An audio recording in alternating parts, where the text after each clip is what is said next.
안녕하세요. 제가 며칠 감기 때문에 고생을 하다 보니까 목소리가 좀 이런데 다소 듣기 불편하시더라도 양해하고 좀 들어주시면 좋을 것 같습니다. 최근 언론에서 시민혁명에 대해서 다루는 빈도가 개인적으로 보면 꽤 늘어난 것 같은데요. 그래서 오늘은 혁명에 대한 상식적인 이야기를 좀 해볼까 합니다. 시민혁명 중에서 가장 대표적인 거 하면 프랑스 혁명이죠. 그리고 이 프랑스 혁명은 이 혁명이라는 게 가진 이상과 현실적인 한계를 잘 보여주는 대표적인 사례이기도 한데요. 혁명이라는 건 새로운 질서를 뿌리내리기 위해 기존의 권력 시스템, 사회 시스템 따위를 인위적, 강제적으로 혁파하는 행동인데요. 당연히 그렇게 하는 이유는 기존 시스템이 가진 문제와 한계가 너무나 심각한데 전혀 개선되지 않으니까 혁명이라는 형태로 급진적인 변화를 추구하는 겁니다. 그런 이상을 가지고 급진적인 변화를 추구는 하지만 변화가 안정기에 접어들 때까지 혁명은 필연적으로 권력 공백과 시스템의 공백기가 발생할 수밖에 없는데요. 그 과정에서 비어있는 권력을 쟁취하기 위해서 혁명 세력 간의 다툼이 발생할 수도 있고요. 새로 도입한 시스템이 생각하고는 다르게 사회에 더 큰 혼란을 야기하기도 합니다. 이런 일은 혁명이 일어난 국가뿐만 아니라 식민지 국가였다가 갑자기 독립을 하는 국가에서도 비슷하게 벌어지기도 하죠. 어쨌든 이런 게 혁명이 가진 이상과 현실의 한계이기도 한데요. 과거 프랑스에서 더 나은 세상을 갈구하면서 시작된 혁명이 기존의 권력을 무너뜨렸다는 그 부분에만 집중을 한다면 이게 성공적인 혁명일 수 있지만 혁명 이후까지 고려를 하면 왜 프랑스 혁명이 반쪽짜리 혁명으로 평가받는지 그 이야기를 오늘 해볼 텐데요. 어렵지 않으니까 편하게 들으셔도 좋을 것 같습니다. 반갑습니다, 김화백님. 네, 안녕하세요. 프랑스는 절대주의 왕권 체제를 완성시키게 되면서 1700년대 당시에 유럽 사회의 패권을 거머쥘 수 있게 됐는데요. 하지만 프랑스는 국민들의 극심한 빈곤과 불만이 극에 달하게 되면서 이 절대 왕권 체제도 한계에 치닫게 됩니다. 그리고 이때 당시에 벌어졌던 역사적인 사건이 바로 우리가 잘 아는 프랑스 혁명이에요. 당시에 프랑스 혁명은 제3의 신분으로 불리던 농민들과 서민들이 중심이 된 혁명파가 절대 왕정과 특권 귀족층을 지지하던 왕당파를 제거해서 쓰러뜨린 사건으로 볼 수 있어요. 그리고 이렇게 절대 왕정을 지지하던 왕당파가 쓰러지고 나니까 당시에 서민을 중심으로 결성됐던 혁명파가 다시 세 개의 분파로 나뉘어져 가기 시작했는데요. 그 첫 번째가 혁명파 안에서도 상류층을 대변하는 후이안파와 당시의 중산층을 대변하던 지롱드파, 그리고 마지막으로는 농노를 중심으로 한 하층 계급을 대변하던 자코뱅파로 정치적인 세력이 나뉘게 됐습니다. 혁명 성공하고 권력 가지려고 내부적으로 쪼개지는 건 언제나 벌어지는 일이네요. 네. 그런데 사실 혁명 초반만 하더라도 혁명파 자체는 자코뱅 클럽이라고 불리기도 했는데요. 아무튼 혁명이 시작되고 기존의 절대 왕정을 지지하던 왕당파가 쓰러진 이후에는 혁명파가 세 개 분파로 나누어지게 됐습니다. 그리고 이렇게 세 개 분파로 나누어진 상황에서 당시에 상류층을 지지하던 후이안파가 처음으로 최초의 정권을 장악하게 됐어요. 하지만 그들이 정권을 장악한 이후엔 실정을 연이어 펼치게 되면서 결국에는 정권을 놓치는 우를 범하게 됐습니다. 대표적으로는 마르스 광장의 시민 학살이라는 사건을 겪게 되면서 시민들의 지지를 크게 잃게 됐어요. 그리고 후이안파가 이렇게 시민들의 지지를 잃게 된 이후에는 중산층을 대변하는 지롱드파가 다음 정권을 획득하는 기회를 잡게 됐습니다. 그런데 당시의 지롱드파 역시도 정치적으로는 무능한 조직이라 프랑스 경제를 포함한 사회 전반적인 측면에서 점점 프랑스 사회를 망가뜨려가는 정치를 펼치게 되는데요.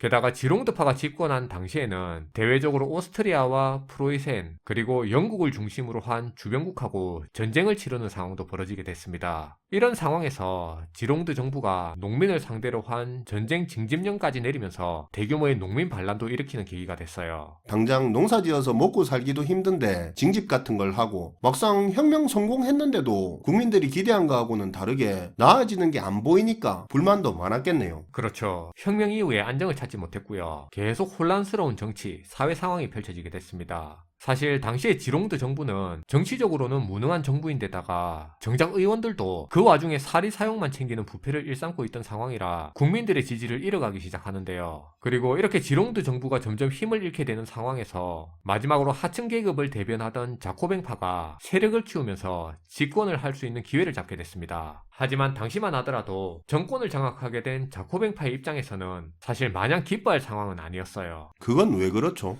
네, 이게 왜냐하면 당시의 상황 자체가 같은 혁명파로 분류됐던 후이안파가 먼저 실패하게 된 상황에서 그 뒤로 중산층을 대변하던 지롱드 정부까지 또 무너지게 된 상황이라, 만약에 마지막으로 하층 계급을 대변하던 자신들마저 또 실패하게 됐을 때는 세 개의 혁명파 모두가 무능하다는 걸 증명하는 모양이 됐기 때문이에요. 게다가 앞선 혁명 과정에서 왕당파의 대대적인 대숙청을 진행했던 상황이라 혹시나 자신들의 정치가 무능으로 드러나게 됐을 때는 다시 이전의 왕정사회로 되돌아갈 수 있다는 우려도 있었는데요. 그리고 그렇게 다시 왕정사회로 되돌아가게 됐을 땐 이번엔 반대로 자신들이 단두대로 보내지게 되면서 이 대숙청 과정을 겪을 수도 있는 상황이 우려됐던 겁니다. 아, 이게 단순한 걱정은 아니었네요. 네. 그래서 당시의 혁명파를 이끈 이 자코뱅 정부의 입장에서는 이번에 얻게 된 마지막 혁명의 이 기회를 놓치지 않고 성공시켜야만 했는데요. 그리고 바로 그때 당시에 성공적인 혁명을 이끌기 위한 인물로 로베스피에르라는 혁명가가 등장하게 된 거죠. 당시에 이 로베스피에르는 법률 전문가 출신으로 원리 원칙을 중시할 만큼 굉장히 고지식한 데다가 검소하고 성실한 사람으로 많이 알려진 인물인데요. 게다가 자신이 가진 정치적인 이상은 반드시 실천에 옮길 정도로 확고부동한 성격을 가진 사람으로도 알려진 인물이었습니다. 하지만 그런 그가 만들어낸 정치는 결국엔 프랑스 사회 전체를 공포에 몰아넣는 공포 정치를 펼치게 되면서 프랑스의 정치와 사회 모두를 수렁으로 몰아넣는 정치를 펼치게 됐어요. 올곧은 사람이라고 했는데 왜 공포 정치까지 했는지 궁금하네요.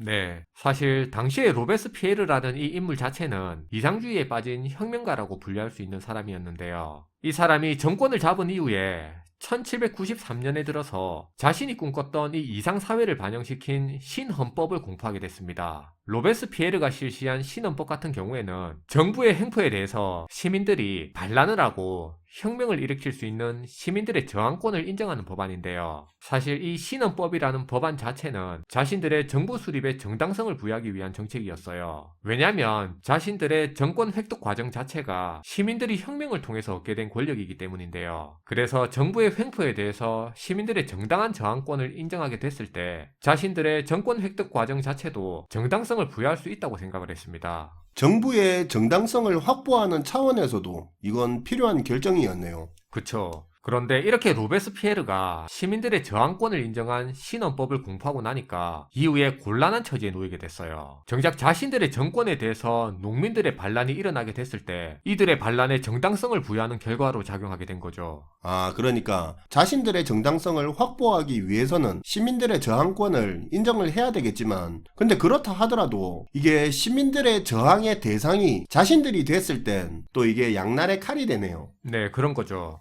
그리고 로베스피에르가 당시에 농민들의 신분 상승 기회를 제공했는데요. 그래서 하층민을 형성하고 있던 농노들 같은 경우에는 중산층인 자영농민으로 대거 신분 상승하는 결과를 불러오게 만들었습니다. 근데 이건 잘한 거 아닙니까? 농노들 신분 상승하게 해주고. 그게 사실 국민 개개인들의 입장에서는 좋을 수 있는 일이겠지만 이게 결과적으로 봤을 땐 로베스피에르가 이끄는 이 자코뱅당의 정치적인 기반을 잃어버리게 만드는 계기로 작용하게 됐는데요. 왜냐하면 기존의 자코뱅당 같은 경우에는 농노를 중심으로 한 하층 계급을 대변하던 정당인데 그런 농노들이 대거 자영농민으로 신분 상승하다 보니까 이들이 자코뱅당을 그렇게까지 지지할 필요가 없는 상황이 된 겁니다. 맞네. 자기들이 더 이상 농노가 아니니까 그땐 지지했지만 지금은 아닌 거네요. 네. 게다가 로베스피에르는 당시에 혼란스러운 상황에서 비정상적인 물가 상승을 억제하기 위한 차원에서 상품의 최고 가격을 제한해버리는 최고 가격령을 공포하기도 했어요. 애들 우유 먹여야 된다. 우유값 올리지 마라 그런 거죠. 그런데 그것 때문에 젖소 키우는 목장들이 이게 돈이 안 되니까 젖소 사육수를 크게 줄여버리는 바람에 우유값이 더 폭등하게 만들었잖아요. 맞아요. 되게 유명한 이야기인데요.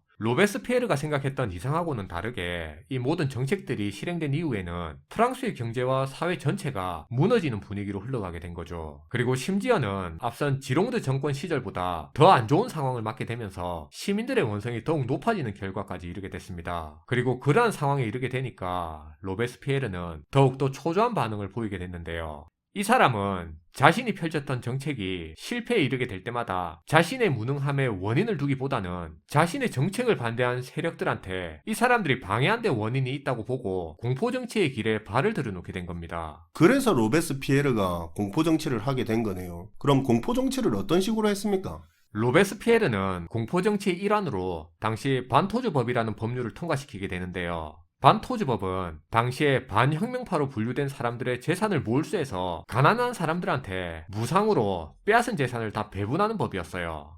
쉽게 말하면 혁명파 지지 안 하는 사람들 재산 빼앗는 걸 정당화하는 법인 거죠. 최초로 이 법이 제정될 당시에는 반대하는 의원들도 꽤 많이 있었는데요. 그런데 자칫 반대하는 목소리를 잘못 냈다가는 자신들이 반혁명 분자로 몰려서 처형당할 수도 있으니까 결국에는 만장일치로 통과하게 됐습니다. 이게 이런 법안 자체에 대해서 반대하는 행위 자체도 혁명에 반대하는 세력으로 몰려버리는 거네요. 그런 거죠. 그리고 로베스피에르는 이렇게 통과된 반토지법을 최대한 이용해서 반대 세력들을 모두 제거하는 작업을 진행하게 되는데요. 만에 하나 정책을 실행하는 과정에 자신의 정책에 협력하지 않는 사람들이나 정책을 비판하는 사람이 나오게 된다면 그들을 모두 반혁명 분자로 단정해버리면서 그들의 재산을 몰수하고 처형해버리는 그런 정치를 펼치게 됐습니다. 게다가 말도 안 되는 논리로 반토지법의 효율성을 올린다는 차원에서 법을 집행하는 과정까지도 간소화시켜버리는데요.